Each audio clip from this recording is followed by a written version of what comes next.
Breaking ৰাজ্যত এতিয়াৰ পৰা আধাৰ কাৰ্ড বনোৱাৰ যি নিয়ম সেয়া অত্যন্ত কঠোৰ হৈ পৰিব যিকোনো লোকে মন কৰিলে আধাৰ কাৰ্ড অসমত বনাব নোৱাৰিব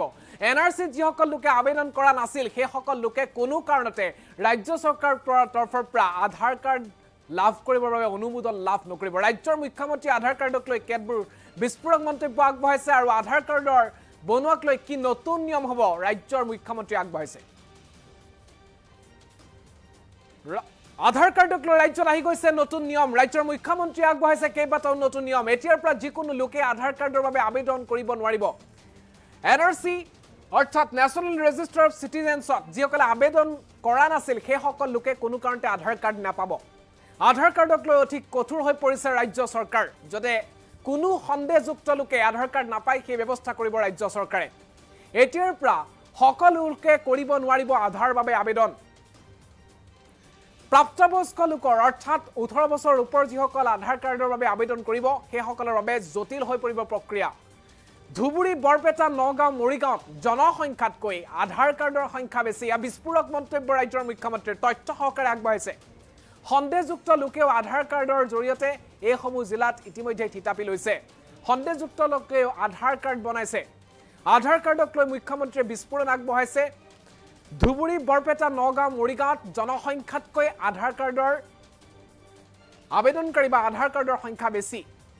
কোনো বিদেশীয়ে যাতে আধাৰ কাৰ্ড নাপায় তাৰ ব্যৱস্থা কৰিব ৰাজ্য চৰকাৰে বৰপেটাত 103% ধুবুৰীত 103.848% লোকে আধাৰ বৰ্তমান লাভ কৰিছে মৰিগাঁৱত 101.74 তেনেকৈ নগাঁৱত 100.68% লোকৰ আধাৰ কাৰ্ড আছে যি অত্যন্ত বিস্ফোৰক জনসংখ্যাতকৈ অধিক পৰিমাণে আধাৰ কাৰ্ড বনাইছে এই চাৰিখন জিলাৰ বহু লোকে আৰু সন্দেহযুক্ত লোকৰ নাম আধাৰ কাৰ্ডত সন্নিবিষ্ট হৈছে যাৰ বাবে আধাৰ কাৰ্ড বনোৱাৰ ক্ষেত্ৰত এতিয়াৰ পৰা অধিক কঠোৰ হৈ পৰিব আপুনি মন কৰিলে আধাৰ কাৰ্ড বনাব নোৱাৰিব যদি এনআৰসিত আপুনি আবেদন কৰা নাছিল তেন্তে কোনো কাৰণতে আপুনি আধাৰ কাৰ্ড এপ্লাই কৰিব নোৱাৰিব আবেদন কৰিব নোৱাৰিব 18 বছৰৰ ওপৰ যিসকল 18 বছৰ তলৰ আছে 16 বছৰ আছে সেইসকলে আধাৰ কাৰ্ডৰ জৰিয়তে নিজক সন্নিবিষ্ট কৰিব বিচাৰিলে পঞ্জীয়ন কৰিব বিচাৰিলে সেই ক্ষেত্ৰত বেছি বাধ্যকতা নাথাকিব কিন্তু যিসকল 18 বছৰ ওপৰ 18 বছৰ প্ৰাপ্তবয়স্ক লোকৰ ক্ষেত্ৰত আধাৰ কাৰ্ড বনোৱাৰ ক্ষেত্ৰত জটিল প্ৰক্ৰিয়া হ'ব জটিল প্ৰক্ৰিয়াৰ মাজেৰেহে আধাৰ কাৰ্ড আপোনালোকে লাভ কৰিব সহজতে লাভ নকৰিব ৰাজ্যৰ মুখ্যমন্ত্ৰী আহি পৰিছে মন্তব্য কেইবাটাও বিস্ফোৰক মন্তব্য সৈতে আধাৰ কাৰ্ডৰ নতুন নিয়ম সম্পৰ্কত ৰাজ্যৰ মুখ্যমন্ত্ৰীৰ মন্তব্য আগবঢ়াইছো কিন্তু আধাৰক লৈ নতুন এটা সমস্যা হৈছে যে অসমৰ বহু কেইখন জিলাত ধুবুৰী গোৱালপাৰা আদিত জনসংখ্যাতকৈ বেছি আধাৰ কাৰ্ড ইস্যু হৈছে তো জনসংখ্যাতকৈ আধাৰ বেছি ওলাই গৈছে তাৰ মানে কোনে আধাৰ লৈছে যে ডেফিনেটলি কৰবাত নহয় কৰবাত সন্দেহযুক্ত লোকেও আধাৰ ল'ব সক্ষম হৈছে অসম চৰকাৰে অহা 10 দিনৰ ভিতৰত এটা আমি নটিফিকেশ্যন ইস্যু কৰিম যে যদি আপুনি অৰিজিনেলি এনআৰসিত আবেদন কৰা নাছিল তেতিয়াহ'লে আপুনি অসমত আধাৰ নাপাব নাম থাকা আৰু নাথাকা পিছৰ কথা কিন্তু অন্ততঃ আবেদনকাৰী হ'ব লাগিব তাৰমানে 14ত এনআৰসিৰ কাৰণে আমি আবেদন কৰিছিলোঁ আমাৰ নাম থাকা নাথাকা ই এটা দ্বিতীয় বিতৰ্ক কিন্তু সেই সময়ত যদি আমি এনআৰসি আবেদনেই কৰা নাছিলোঁ নিজৰ নামটো সোমোৱাবৰ কাৰণে তাৰমানে আমি অসমত নাছিলোৱেই মোৰ আবেদনখন গ্ৰাহ্য হ'ব অগ্ৰাহ্য হ'ব দ্বিতীয় কথা কিন্তু মই আবেদনেই কৰা নাছিলোঁ তাৰমানে মই 2014 চনৰ পিছত অসমত আমি প্ৰৱেশ কৰিছোঁ ই এটা প্ৰাইমা ফেচি ধাৰণা ল'ব পৰা যায় সেইকাৰণে এতিয়া আমি অসমত আধাৰ কাৰ্ড দিয়া চিষ্টেমটো এই 9,55,000 মানুহে আধাৰ কাৰ্ড লৈ যোৱাৰ পিছতে নতুন মানুহে আধাৰ কাৰ্ড বিচাৰিলে বিশেষকৈ এডাল্ট পপুলেশ্যন যদি 16 বছৰৰ ওপৰ পপুলেশ্যনে আধাৰ কাৰ্ড বিচাৰে তাক আমি খুব পুংখানুপুংখভাৱে আমি বিবেচনা কৰিম এতিয়াৰ পৰা পোনে পোনে বায়োমেট্ৰিক দিলে আধাৰ পোৱা ৰাস্তাটো বন্ধ হৈ যাব চাহ বাগিচাত আমি কিছু আধাৰ দিব বাকি আছে সেইকাৰণে চাহ বাগিচাৰ লোকৰ কাৰণে এতিয়া আমাৰ এইটো নিৰ্দেশ প্ৰযোজ্য নহ'ব কিন্তু বাকি জিলাসমূহত প্ৰাপ্তবয়স্ক লোকৰ কাৰণে আমি আধাৰ পোৱাটো অলপ কঠিন আৰু আমি টান কৰিবৰ কাৰণে গৈ আছোঁ। যিসকল জেনুইন মানুহৰ হাতত এতিয়াও আধাৰ নাই তেওঁলোকে আবেদন কৰি লৈ লওক, আমি SOP এখন দিম। কিন্তু অহা 1 তাৰিখৰ পৰা 1 অক্টোবৰৰ পৰা অসমত আধাৰ লাভ কৰাটো এটা কঠিন পৰীক্ষাৰ মাজেৰে যাব লাগিব, এক্সেপ্ট দ্য টি গাৰ্ডেন। কাৰণ টি গাৰ্ডেনত আমিয়ে দিব পৰা নাই, সেইখিনি মানুহক বাদ দিছোঁ, কাৰণ তেওঁলোকৰ কাৰোবাৰ হাতত আধাৰ নাহে, চকু দি ল'ব লাগে, আমি চকুৰ মেচিনটো দিব পৰা নাই। কিছু বাস্তৱ অসুবিধা টি গাৰ্ডেনত আছে, সেইখিনিক বাদ দি আমি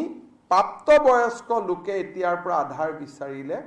আমি খুব ষ্ট্ৰিক্ট কৰিবৰ কাৰণে সিদ্ধান্ত লৈছোঁ। তাৰো ডিটেইল SOP আমি অহা 10-15 দিনৰ ভিতৰত বনাম। ভাৰত চৰকাৰে আমাক ইতিমধ্যে এটা অধিকাৰ দিছে যে ৰাজ্য চৰকাৰে বিচাৰিলে আধাৰ পাব, নহ'লে নাপাব। গতিকে আগত আমাৰ এই অধিকাৰটো নাছিল, এতিয়া ভাৰত চৰকাৰে যিহেতু আমাক সেই অধিকাৰটো দিলে, গতিকে সেই অধিকাৰটো আমি এনেকৈ ব্যৱহাৰ কৰিব খুজিছোঁ যাতে কোনো এজন বিদেশী মানুহে আহি অসমত আধাৰ ল'ব নোৱাৰে। এই তিনিটা আমি যিটো বিধানসভাত এটা প্ৰক্ৰিয়া আৰম্ভ কৰিছিলোঁ এইবাৰ চেপ্টাৰ 12 দি, সেই প্ৰক্ৰিয়াটো আমি অলপ আগুৱাই লৈ গৈ আছোঁ। ৰখি যোৱাটো কথাই নাই, আমি অলপ গোটেই প্ৰক্ৰিয়াটো আগুৱাই লৈ যাব খুজিছোঁ। আপোনালোকক মই উদাহৰণ দিছোঁ, বৰপেটাত আধাৰ লোৱাৰ মানুহৰ সংখ্যা 103%। 100%লৈকে আমাৰ দায়িত্ব, কিন্তু 3% মানুহ এক্সট্ৰা। ধুবুৰীত 103, মৰিগাঁৱত 101, নগাঁৱত 101। ফিজিকেল টাৰ্গেটতকৈ বেছি মানুহে আধাৰ লৈছে। বৰপেটাত 103.74, পাব লাগে 100%, পাইছে 103.74। ধুবুৰীত 103.48, মৰিগাঁৱত 101.74, নগাঁৱত 100.68। টাৰ্গেট হ'ল 100%, তাতে কম 90%, 80%, কাৰণ বাগানৰ মানুহখিনিয়ে লোৱা নাই, গতিকে 90-80 হৈ আছে। এইকেইখন জিলাত প্ৰজেক্টেড পপুলেশ্যনতকৈ বেছি আধাৰ পাইছে। এতিয়া আমি কৰিব খুজিছোঁ কি, যে আধাৰ লাগিলে ল'ব লাগিলে NRCত আবেদন কৰা নম্বৰটো লগত দিব লাগিব।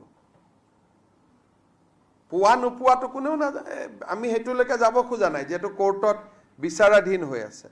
কিন্তু এটলিষ্ট মই যে আবেদন কৰিছিলোঁ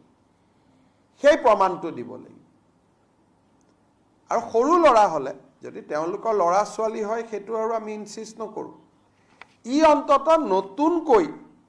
কোনো লোক অসমত আহি স্বদেশী হোৱাৰ ৰাস্তাটো বন্ধ কৰি দিব। কিন্তু